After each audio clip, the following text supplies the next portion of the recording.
Avant de devenir une figure importante du cinéma français, Gérard Darmon a enchaîné les petits rôles. En 1973, il avait notamment tourné dans le cultissime Les Aventures de Rabbi Jacob, qui campait l'un des hommes de main de Farès. Mais le tournage avait été particulièrement compliqué pour l'acteur, dont c'était l'un des premiers rôles au cinéma. À l'époque du tournage des Aventures de Rabbi Jacob, Gérard Darmon était encore loin d'être la star du 7e art français qu'il est aujourd'hui. Alors, lorsqu'il s'est blessé pendant qu'il tournait une scène, personne ne s'est réellement soucié de son état.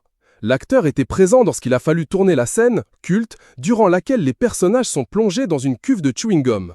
Pour obtenir ce liquide à l'écran, l'équipe du film avait préparé une énorme pâte à crêpes avec un colorant vert. Et ce produit a pénétré sous les paupières de Gérard Darmon. C'était très douloureux. J'avais l'impression d'avoir une poignée de sable dans les yeux. C'était intense, s'est souvenu au micro de RTL l'interprète d'Amon Beaufils dans Astérix et Obélix Mission Cléopâtre. Mais la douleur de celui-ci était passée inaperçue sur le plateau.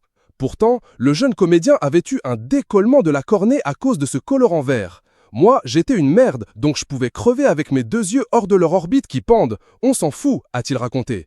Mais lorsque la star du long-métrage, Louis de Funès, s'est blessé à son tour le lendemain à cause du même produit, le traitement de l'équipe du film a été entièrement différent.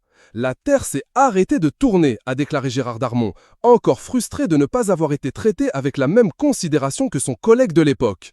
Malgré tout, le comédien, désormais âgé de 77 ans, avait trouvé un allié en la personne de Louis de Funès. Il était avec moi, on se soignait mutuellement, avait-il raconté au micro du podcast de Jean-Luc Reichmann. Le père De Virginie, 38 ans, Sarah, 30 ans, Jules, 28 ans et Léna, 8 ans, a toutefois trouvé un côté positif à ces incidents.